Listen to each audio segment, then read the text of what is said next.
بسم اللہ الرحمن الرحیم۔ دنیا میں ایک ایسی قوم بھی گزری ہے جس قوم نے نہایت بدکاری کا راستہ اختیار کیا۔ وہ ایک ایسے کام میں مبتلا ہوئے کہ جس کی مثال اس سے پہلے تاریخ انسانی میں نہیں ملتی تھی۔ وہ تھا ہم جنس پرستی۔ ان کے مرد مردوں کے ساتھ بدفعلی کرتے جنہیں موجودہ زمانے میں گے کہا جاتا ہے، جبکہ عورتیں عورتوں کے ساتھ اپنی نفسانی خواہشات کو پورا کرتی جنہیں موجودہ زمانے میں لیسبین کہا جاتا ہے۔ یہ لوگ یہ کام پوشیدہ یا ڈھکے چھپے نہیں کیا کرتے تھے، بلکہ سر عام مجلسوں اور محفلوں میں منہ کالا کرنا اپنی شان سمجھتے تھے۔ اس آبادی کی خوشحالی دیکھ کر لوگ تجارت وغیرہ کی غرض سے یہاں آیا کرتے اور یہ لوگ انہیں دھوکے بازی سے لوٹ لیتے۔ اگر وہ خوبصورت اور کم سین ہوتا تو اس سے بدفعلی کا بھی ارتکاب کرتے۔ یہ قوم تھی حضرت لوط علیہ السلام کی قوم، جسے قوم سدوم کے نام سے بھی یاد کیا جاتا ہے۔ اس قوم کے گناہ اتنے بڑے تھے کہ اللہ تعالیٰ نے اس بستی کا نام و نشان تک اس دنیا سے مٹا دیا۔ حضرت لوط علیہ السلام حضرت ابراہیم علیہ السلام کے بھتیجے تھے۔ جب حضرت ابراہیم علیہ السلام اپنی بیوی حضرت سارہ کے ساتھ مصر پہنچے تو حضرت لوط علیہ السلام بھی آپ کے ساتھ تھے۔ مصر کے فرعون نے آپ دونوں کو بے تحاشا تحفوں اور مویشی کے ریوڑوں سے نوازا۔ آپ دونوں حضرات اپنے اپنے ریوڑ کے ہمراہ مصر سے نکلے۔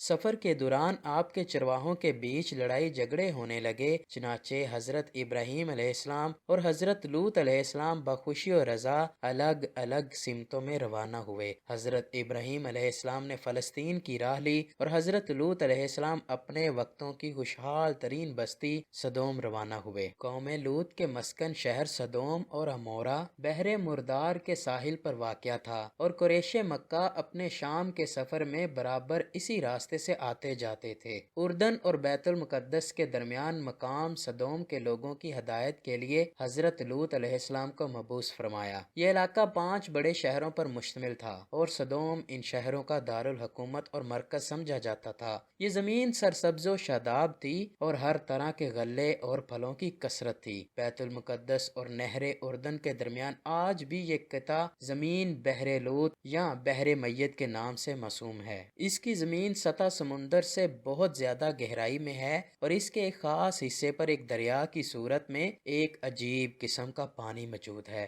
جس میں کوئی بھی جاندار، مچھلی، مینڈک وغیرہ زندہ نہیں رہ سکتا، اسی لیے اس کو بحر میت بولتے ہیں۔ یہی مقام سدوم کا بتلایا جاتا ہے۔ آپ علیہ السلام نے یہی رہائش اختیار کی اور یہاں کے بگڑے ہوئے لوگوں میں دین کی تبلیغ شروع کی۔ آپ انہیں سمجھاتے کہ تم جس ذلیل عمل کے مرتکب ہوتے ہو وہ تم سے پہلے دنیا کی کسی قوم نے نہیں کیا۔ اب بھی وقت ہے کہ خدا کے بتلائے ہوئے احکامات پر عمل کرو، ورنہ اللہ کے بھیجے ہوئے عذاب کا نشانہ بنو گے۔ لیکن یہ لوگ اپنی مستی میں اس قدر مشغول ہو گئے تھے کہ حق اور صداقت پر مبنی باتیں بھی ان سے برداشت نہ ہوتی تھیں۔ ان کی محفلوں اور تنہائیوں کا محور صرف ایک ہی عمل تھا اور وہ تھی فحش حرکات اور فحش گوئی، وہ بھی اپنے ہم جنسوں کے ساتھ۔ جب یہاں کے مردوں نے عورتوں سے تسکین حاصل کرنا چھوڑ دیا تو جواباً یہاں کی عورتیں بھی اپنی نفسانی خواہشات عورتوں ہی کے ذریعے پوری کرنے لگیں۔ حضرت لوط علیہ السلام کی تبلیغ کے جواب میں یہ ڈٹائی سے کہا کرتے،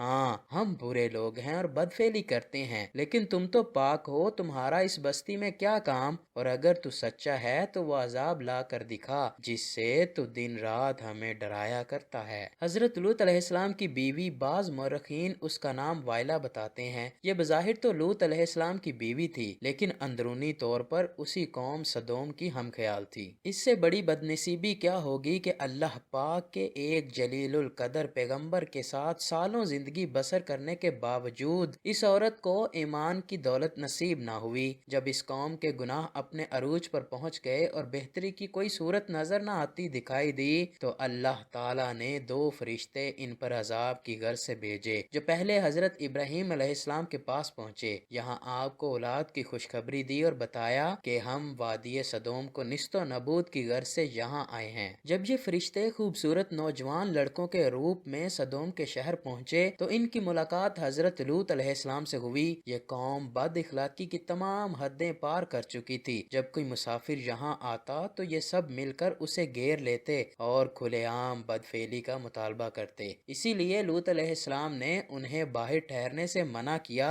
اور اپنے گھر میں لے آئے، ان کے لیے کھانے پینے کا انتظام کیا اور انہیں سمجھانے کی کوشش کی کہ یہ بستی مسافروں کے لیے کتنی خطرناک ہے۔ لیکن آپ کی بیوی جو در پردہ اپنی قوم سے ملی ہوئی تھی، اپنے گھر آنے والے ان مہمانوں کی خبر اپنی قوم کے لوگوں کو دے آئی اور یوں اس مکان کو چاروں طرف سے سدوم کے لوگوں نے گھیر لیا۔ وہ آپ سے ان مہمانوں کا مطالبہ کرنے لگے۔ یہ دیکھ کر آپ بہت پریشان اور رنجیدہ ہوئے۔ اس پریشانی سے نکلنے کی کوئی صورت نظر نہ آتی تھی۔ تب ان فرشتوں نے آپ پر اپنی حقیقت واضح کر دی کہ ہم اللہ کے بھیجے ہوئے فرشتے ہیں اور اس قوم کو اللہ کے حکم سے نیست و نابود کرنے کے لیے آئے ہیں۔ آپ اپنے اہل و عیال کے ہمراہ اس بستی سے چلے جائیں، صبح تک یہ بستی فنا ہو جائے گی۔ ان فرشتوں نے وہاں موجود کافروں کو اندھا کر دیا اور حضرت لوط علیہ السلام اپنے اہل و عیال کے ساتھ بستی سے روانہ ہوئے۔ پھر ان فرشتوں نے اس بستی کو زمین سے اکھاڑ کر دوبارہ زمین پر پٹک دیا اور ان پر پتھروں کی بارش کی۔ حضرت لوط علیہ السلام اس بستی کی حدود سے نکل چکے تھے، مگر آپ کی بیوی جو دراصل ان کافروں کے ساتھ ملی ہوئی تھی،